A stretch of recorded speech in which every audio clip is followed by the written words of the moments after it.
So when we're talking about learning and applying, we're saying that cinematography is a science. And as a science, you know that when you take science and you apply science in a practical way, you end up with something that we call technology. What is technology? Technology is simply the application of scientific knowledge to our everyday life. In order to do what? In order to make our lives easier or more efficient, in order to allow us to carry out tasks that otherwise could not be done. And we have a variety of technologies that impact people's lives on a daily basis.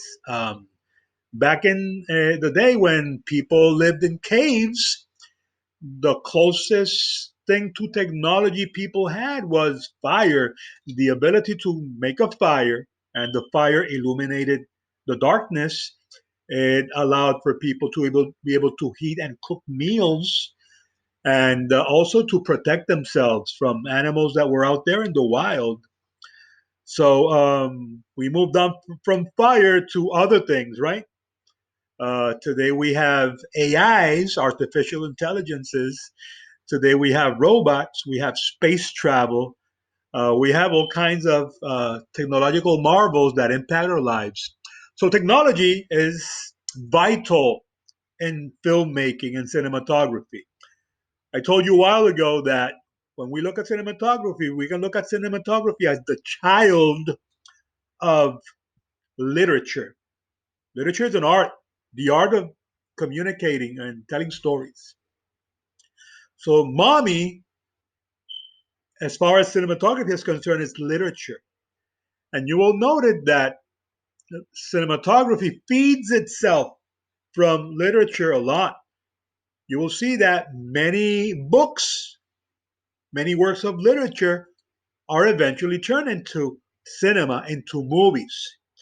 If you have seen movies like The Passion of the Christ, it's based on what? A book from the Bible. If you see movies like The Hunger Games, guess what? It's based on a book, a series of young adult books, or Twilight, or the upcoming adaptation of Dune, or many other movies that exist that are adaptations of works of literature. So, as far as cinematography is concerned, literature is mommy. But literature also has daddy, because you need a daddy, right? You need a mommy and a daddy. So, daddy will be the science, among other things, the science of optics. Science. And optics is a branch of physics. And what technology have we received from optics? Today, the camera. But before we had the camera, there was something called camera obscura in Latin, or dark chamber in English. And this was simply a room that was completely shut up. It was dark, and they would make like a hole in a wall. And in that wall, they would put like a tiny glass lens that would fit into that hole. And that hole allow a little bit of light to come into and be projected on the wall opposite from that hole. And what will be projected there? Whatever was in front of that lens, whatever was in front of that hole. And basically, that's what cameras still do today, but on a much smaller scale, and in a more complex and efficient way. But basically, that's the basic principle, the optical principle of a camera, the camera obscura. So we're going to be talking about technology this morning. The camera is not the only technology that is used today. We use many technologies, but I would like for you to go through memory lane with us, through history, and see how technology has impacted cinema. So the lesson of today's lesson is the tech that gave birth to cinema. So let's look at the presentation. Can you all see this? Uh, okay, you can see it very well. Okay.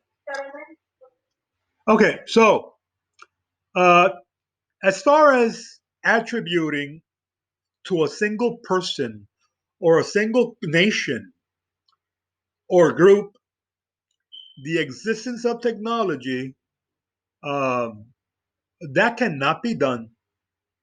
It's like the car.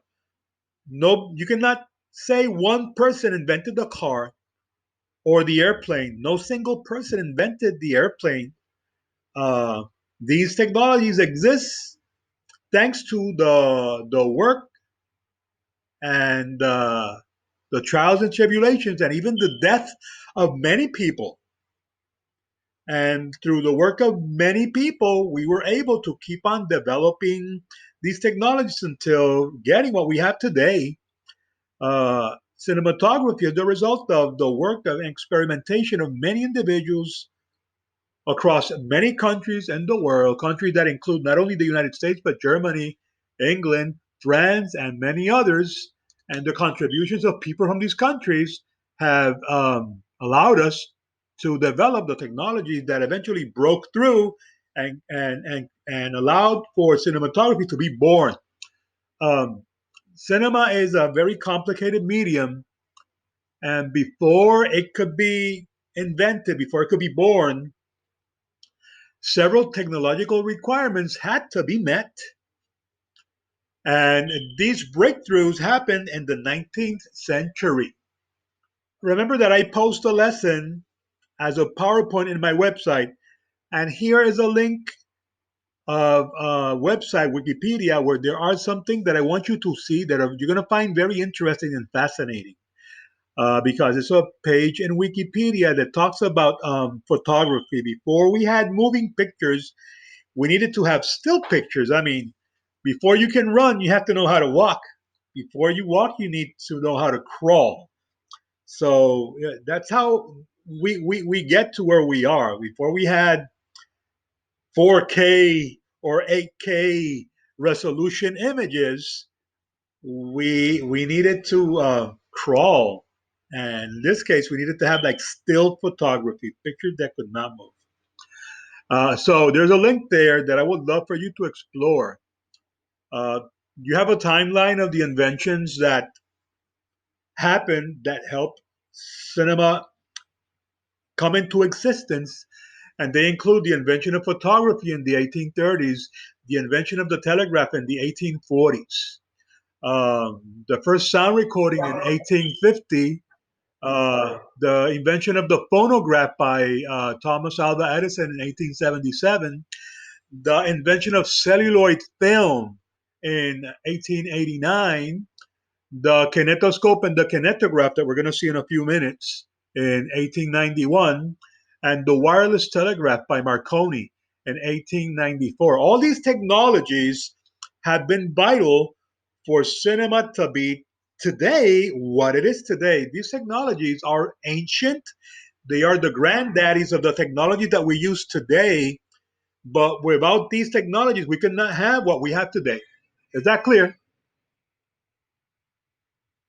Guys, do you have any question of what we have spoken so far? Is it making sense to you? Okay, so it's important that you visit my website and go to the link so you can see those pictures. I have a few here that I would like to show to you.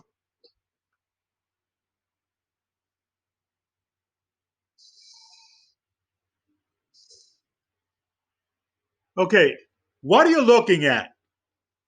Well, believe it or not, you're looking at what people are calling probably, as far as we know, the first photograph. The first photograph is what you're seeing at your left. What you're seeing at your right is a colorized version of the picture. But the first one was in black and white. You can barely identify what it is.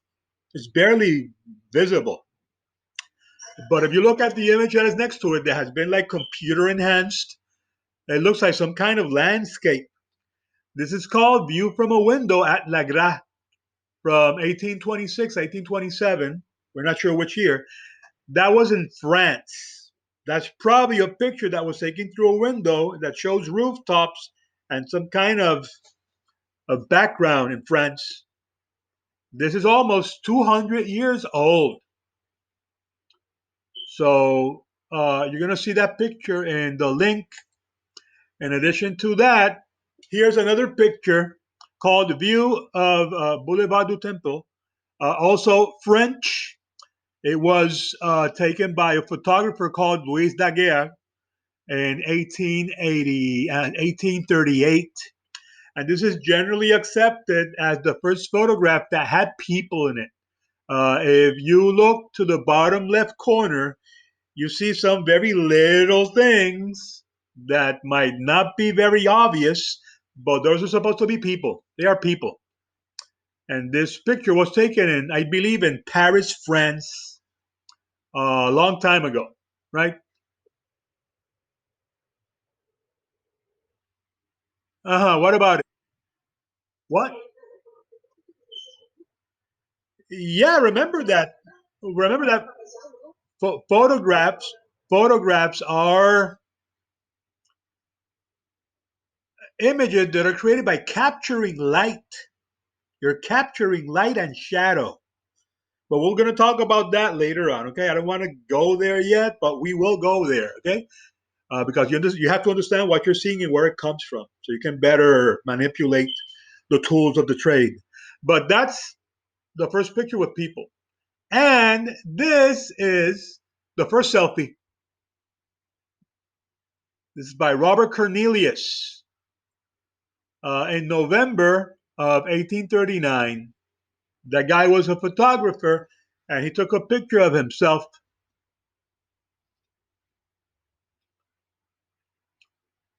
So you're going to see other incredible pictures. This is only three of the pictures that you're going to see in the link.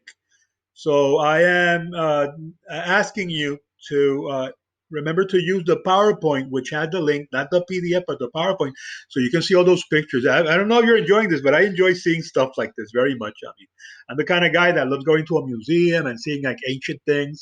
And you're seeing many first. I just showed you three first. First picture that we know of, first picture with people that we know of, and first selfie. And you're going to see other first pictures in the link. There you have two pictures of the first optical toys that were created.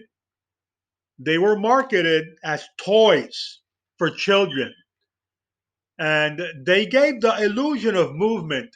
The one that you see at your left is something called the phenakitoscope. Yeah, that's a mouthful, right? A phenakitoscope. And the one that you see at your right is called a zoetrope. Basically, it is two discs or two drums that are equidistant and concentric. One has images that are stills or drawings, and the other one has like slats where light goes through. What you do is when you spin it and you look through that hole, it looks like something is moving. In the case of one of them, it might look like someone who's throwing balls up in the air and they're moving.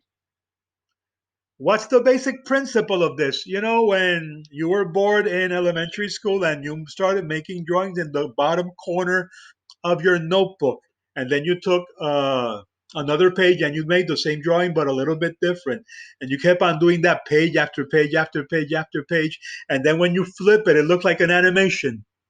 Do you know what I'm talking about? Anyone? Uh, I mean, if you haven't done it, which will be surprising, I'm sure that you've seen someone do it like that. You grab the pages and you flip it, and it looks like it's moving like an animation.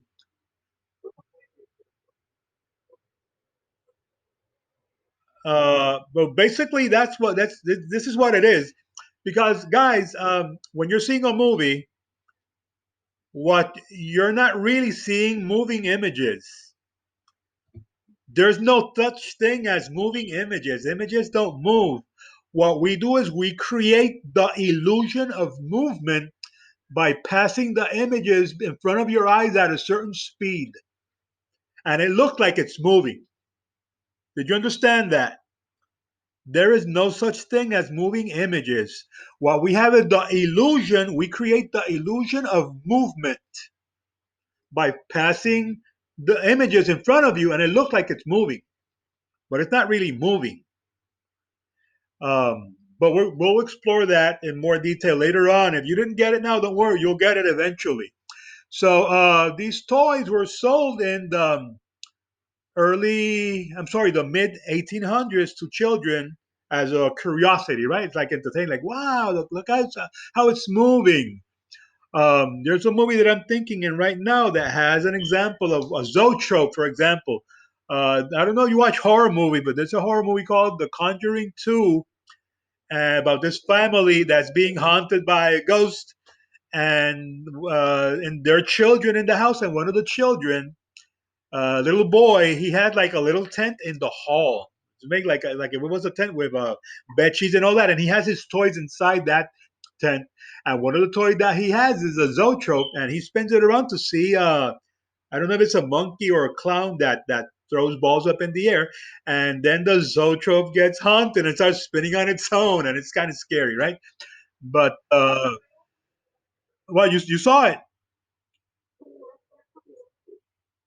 Okay, so that's a zoetrope, right? Just create the illusion of movement, but it's just still drawings. So that helped move cinema forward. The next step after this was the Sopraxis scope, created by Edward Muybridge. We're going to be talking about that guy later. And this is a disc. You know that when your grandma or your grandpa were younger and they wanted to hear music, they had something called a vinyl record, a black piece of plastic, and they would put it on something called a turntable. They would put an arm with a needle on it, and they would spin it and it would like play music. This is very similar to that, but these are drawings that were put on a flat turntable. You can see the bottom part of that disc. If you notice, it has like a light shining on it. Do you see it? Can you see the little light in the bottom? The rest look, you know that the rest looks, everything looks dark, but at the bottom it's like light.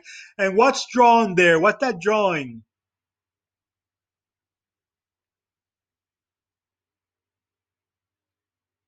It's like a horse or a donkey, right? So what happens is if you look at that through a peephole and you spin it, it looks like you're seeing a running horse or running donkey. So that's basically what it's an illusion. You know, that's what it is, a basic uh, optical illusion. Then we had the kinetoscope, and the kinetoscope was the earliest version of a motion picture, but the kinetoscope was not a movie that you saw on a screen. Basically, it was played in a Nickelodeon. You would put like 5 cents into it, a nickel, and look through a visor, and you could see a guy like cleaning his nose. This guy, you have the guy sneezing, cleaning his nose. How exciting, right? But you had to begin somewhere. Then we have the invention of celluloid. What's celluloid? I wish you were in the classroom because I have celluloid and I could show and put it in your hand so you could touch it and feel it and smell it and look at it. But I can't because I'm not in my classroom and you're not there either. But it's basically film. If you've seen movies or you've seen a piece of like brown plastic with little slots in the side or indentation, that's film. And film is made from a plastic called celluloid or film stock.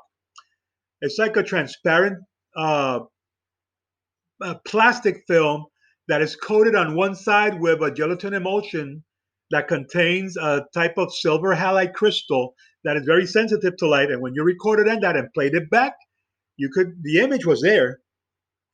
And still, it is used today. Many filmmakers do not use digital technology, but they still use film. And this has been around uh, since 1889, thanks to the Kodak company. Have you ever heard of Kodak? And here are some links in the presentation where you can see what is called the two earliest movies. There's a debate that's going on. I cannot show it to you because this is a PDF, but and it's very hard to see, and they are very short. They last only seconds.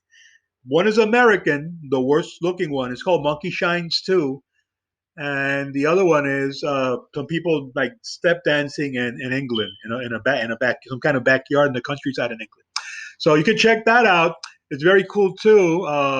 There's a debate on which one is the first film ever created. We don't know. So guys, we have a reshoot at the end. As I already told you, you need to do it, but don't send it until we take care of business. Next week, I'll be telling you how to send this work.